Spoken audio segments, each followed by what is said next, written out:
దృష్టిలో అందరు ఇటు చూడండి. ఇప్పుడు లోకం దృష్టిలో ఈ సిలువ ఏంటిది తెలుసా? ఒక వెర్రితనం. ఈ లోకం దృష్టిలో ఈ సిలువ ఏంటిది తెలుసా? బలహీనతకు సాదృశ్యం. యేసు ప్రభు చేయలేకపోయింది అది, దానికి సాదృశ్యం. ఇంకేంటి ఈ సిలువ అంటే లోకం దృష్టిలో నిస్సహాయతకు సాదృశ్యం.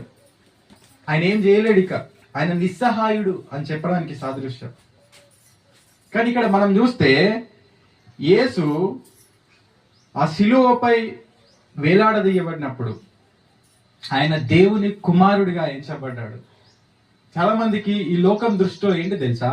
ఆయన సిలువ పైన వెళ్ళినప్పుడు యేసు ప్రభు ఆయన దేవుడు కదా, తన్ను తాను రక్షించుకోలేకపోయాడు అనడానికి సిలువ ఒక సాదృశ్యంగా ఉంది లోకం దృష్టిలో.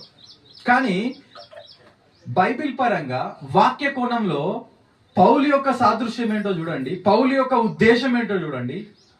సిలువ నశిస్తున్న వారికి వెరితనంగా ఉందట, రక్షించబడుతున్న మనకు మాత్రము దేవుని శక్తి. ఎలా దేవుని శక్తి అయింది?